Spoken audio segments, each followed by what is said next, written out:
Hi students, myself Mahesham Saini, Faculty of Science in Ideal Education for new Chaudhary public school.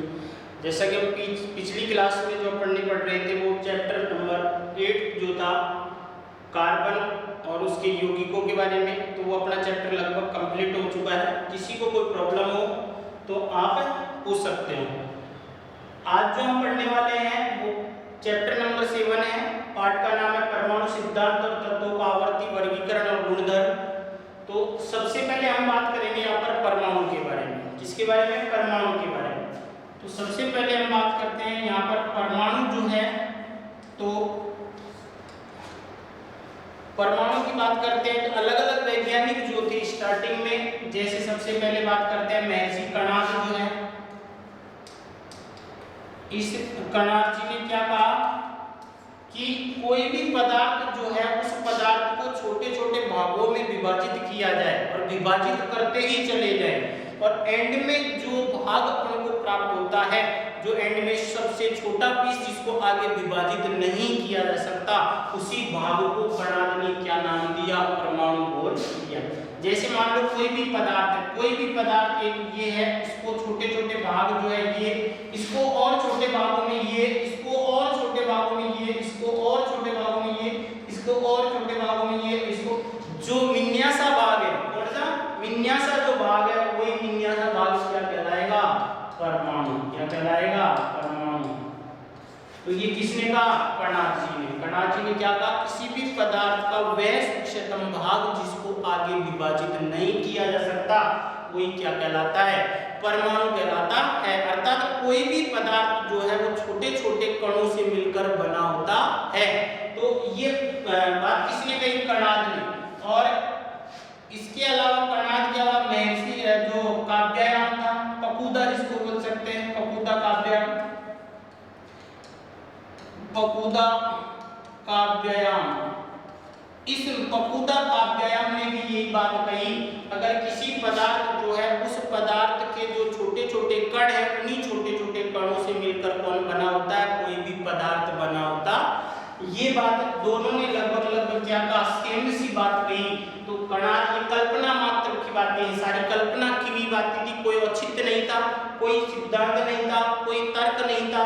तो ये बात किसने कही? कणाद ने। आगे जाकर इनको जैसे जो ये जो कणाद जो था, इस कणाद ने ये जो छोटा अविभाज्य कण था, इस अविभाज्य कण को किसने? डेमोक्रिट्स और ल्यूसिपस नाम के जो वैज्ञानिक है, इन दोनों ने अविभाज्य सूक्ष्मतम कण को ही क्या नाम दे दिया? एटम नाम दिया। क्या नाम दिया? एटम नाम दिया। और ये एटम वर्ड दिया है ग्रीक भाषा के सबसे, और जो किससे मिलकर बना हुआ होता है? एटोमिया से। किससे? एटोमिया। कौन सा मिया? एटोमिया। और एटोमिया का मतलब क्या होता है? न काटे जाने वाला, न काटे जाने वाला,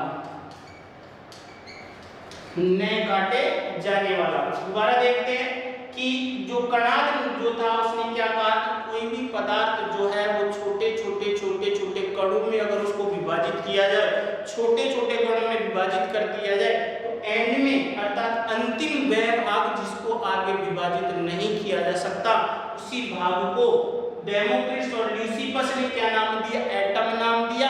और ये एटम वर्ड किससे लिया? ग्रीक भाषा से। और इस एटोमिया का ग्रीक भाषा का एक वर्ड होता है, वो होता है एटोमिया। और उस एटोमिया का मतलब क्या होता है? न काटे जाने वाला, अर्थात जिसको आगे विभाजित नहीं किया जा सकता, उसी को क्या नाम दिया? एटम नाम दिया। अब बात करते हैं कि अलग अलग वैज्ञानिक ने इसको अलग अलग सिद्धांतों से समझाने की कोशिश, किसको? परमाणु को। तो सबसे पहला जो वैज्ञानिक आता है वो आता है डाल्टन का परमाणु सिद्धांत। सबसे पहला जो सिद्धांत आता है वो कौन सा सिद्धांत है? डाल्टन का परमाणु सिद्धांत। डाल्टन का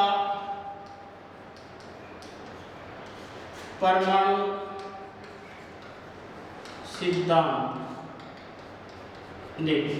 डाल्टन का परमाणु सिद्धांत कोई तर्क नहीं था, केवल इसने जो कल्पना की थी वही कल्पना मात्र बातें हैं इसमें। तो डाल्टन जो था जिसने एक तो रासायनिक संयोजन,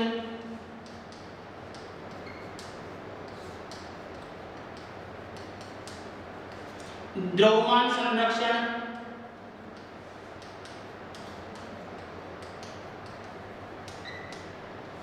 और निश्चित अनुपात का नियम। क्या? रासायनिक संयोजन, द्रव्यमान संरक्षण और निश्चित अनुपात जो है,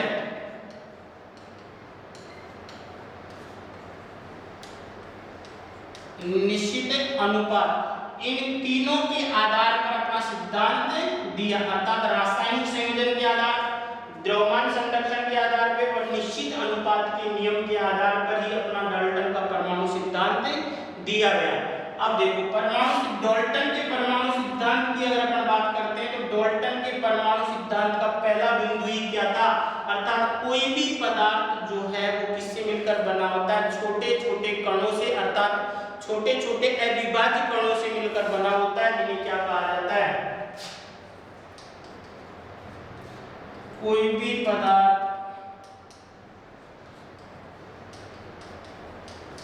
छोटे छोटे अविभाज्य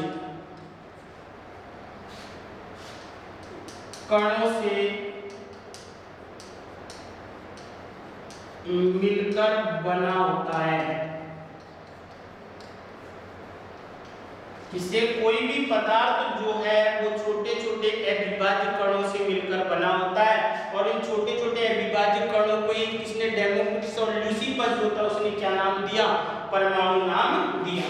अब देखो एक पदार्थ है, एक पदार्थ के जो छोटे छोटे कण है, जैसे मान लो कोई भी पदार्थ ए है, ये कौन सा पदार्थ है? ए। अब इस ए को अपन ने छोटे छोटे छोटे छोटे मिन्या से, अर्थात कौन से? मिन्या से, और ये सारे मिलकर किसका निर्माण करेंगे? पदार्थ ए का निर्माण करते हैं। तो कोई भी तत्व जो है या कोई भी पदार्थ जो है उसके जिन कणों से, अर्थात जिन छोटे छोटे कणों से मिलकर बना होता है, एक ही पदार्थ के सभी कण क्या होंगे? समान होंगे। ये क्या होंगे? समान कण। क्या होंगे? समान कण। एक ही पदार्थ के सभी तत्व जो है या सभी परमाणु जो है वो क्या होंगे? समान होंगे। जबकि अगर बात करें, जैसे मान लो ये कोई बी पदार्थ है और इस बी पदार्थ भी कितने, ये छोटे छोटे कणों से मिलकर बना हुआ है। बी भी किससे मिलकर बना हुआ है? छोटे छोटे पदार्थों से। अब इनके भी अगर अपन कोई सा भी पदार्थ के ये छोटे कणों को उठा लेंगे तो ये भी क्या होंगे? समान होंगे। सभी कण जो है या सभी तत्व, एक ही पदार्थ के सभी परमाणु या सभी तत्व क्या होंगे? समान होते हैं, परंतु अलग अलग पदार्थ जो है उनके कण जो है ये समान नहीं होते हैं। ये समान नहीं होते हैं। क्या नहीं होंगे? समान नहीं होते हैं। ये बात समझ में आई क्या? मतलब एक ही पदार्थ के सभी कण क्या होंगे? समान होंगे, परंतु दो अलग अलग पदार्थों के कण आपस में समान नहीं होते हैं। क्लियर? तो पहली बात तो क्या कि कोई भी पदार्थ जो है वो छोटे छोटे कणों से मिलकर बना होता है। एक पदार्थ के सभी कण जो है वो क्या होंगे? समान होंगे, और दो अलग अलग पदार्थों के कण जो है वो क्या होंगे? अलग अलग होंगे। अर्थात अगर बात करें जैसे लकड़ी की, एक लोहे की, तो लोहे के सभी कण जो है वो क्या होंगे? समान होंगे। लकड़ी के सभी कण समान होंगे, परंतु लकड़ी और लोहे के कण आपस में क्या होंगे? अलग अलग होंगे। अर्थात लोहे के परमाणु अलग होंगे और लकड़ी के परमाणु अलग होंगे। तो अलग अलग अलग अलग पदार्थ के कण जो है वो क्या होंगे? आपस में अलग अलग होंगे। अब देखो ये कण जो है किसी भी पदार्थ का जब निर्माण होता है तो कोई भी पदार्थ में ये कणों के जो निश्चित अनुपात में, अर्थात इन जो किसी भी पदार्थ के सूक्ष्म कण एक निश्चित अनुपात में, अर्थात दो अलग अलग कण जो है वो निश्चित अनुपात में आपस में संयोग करके किसका निर्माण करते हैं? एक नए यौगिक का निर्माण करते हैं। जैसे मान लो अगर अपन बात कर देते हैं H2 और O2, तो ये इसके निश्चित कण और इसके निश्चित कण, ये दोनों आपस में क्रिया करेंगे और किसका निर्माण कर देते हैं? जल का निर्माण कर देते हैं। अर्थात दो अलग अलग पदार्थ के कण निश्चित अनुपात में संयोग करके किसका निर्माण करते हैं? नए यौगिक का निर्माण कर देते हैं। तो इस इस तरीके से। तो और बात करते हैं। तो पहली बात ये हुई, दूसरी ये हुई, तीसरी ये हुई, चौथी ये हुई। उसके अलावा कोई भी पदार्थ जो होगा उसमें जो रासायनिक अभिक्रिया होती है, रासायनिक अभिक्रिया में नए पदार्थों का निर्माण नहीं होता। अर्थात एक तो द्रव्यमान संरक्षण की बात की थी इसने, अर्थात जो कुल द्रव्यमान जो होता है अभिक्रिया का वो क्या होगा, संरक्षित होगा, अर्थात अभिकारकों का कुल द्रव्यमान और उत्पाद का कुल द्रव्यमान क्या होता है, समान। तो अगर कोई भी रासायनिक अभिक्रिया होती है तो यहाँ पर क्या होगा, क्रियाकारक, ये क्या होगा, क्रियाकारक, और क्रियाकारक से क्या निर्माण होगा, उत्पाद। कौन सा पाद, उत्पाद, उत्पाद का क्या होगा, निर्माण। तो क्रियाकारक जो है वो आपस में क्रिया करके, सपोज करो यहाँ पर ए और बी दो क्रियाकारक हैं और ये दोनों के निश्चित अनुपात, इसका द्रव्यमान जितना यहाँ है उतना द्रव्यमान यहाँ है, और जो दोनों का कुल द्रव्यमान होगा वही कुल द्रव्यमान किसका आएगा, उत्पाद का आएगा। अर्थात कुल द्रव्यमान यहाँ पर क्या रहेगा, संरक्षित रहेगा। और ये बात द्रव्यमान संरक्षण के नियम यही बोलता है, अर्थात द्रव्यमान को न तो उत्पन्न किया जा सकता है और न ही नष्ट किया जा सकता है।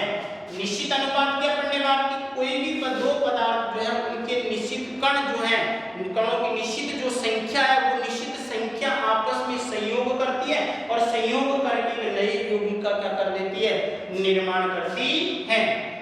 तीसरी अगर बात करें अपन तो क्रियाकारक से जब उत्पाद का निर्माण होता है तो कोई भी नए तत्व का, अर्थात कोई भी नए परमाणु का निर्माण नहीं होता है। ये क्रियाकारक से जब उत्पाद का निर्माण होगा तो क्रियाकारक में जितने परमाणु थे उतने परमाणु पुनर्व्यवस्थित होकर इसका निर्माण करेंगे, नए उत्पाद का निर्माण करते हैं। क्लियर? तो ये बातें किसने कही, सारी डाल्टन। क्या कही, डाल्टन। एक बार दोबारा रिपीट करते हैं। सबसे पहले डाल्टन का जो परमाणु सिद्धांत जो था वो किस आधार पर दिया गया, इन तीन बातों के आधार पर, रासायनिक संयोजन के आधार पर, द्रव्यमान संरक्षण के नियम के आधार पर और निश्चित अनुपात के नियम के आधार पर। रासायनिक संयोजन का नियम क्या बोलता है, रासायनिक संयोजन का बोलता है कि किसी भी क्रियाकारक में जितने भी परमाणु जो है, जितने भी तत्व जो है वो पुनर्व्यवस्थित होकर इसका निर्माण करते हैं, उत्पाद का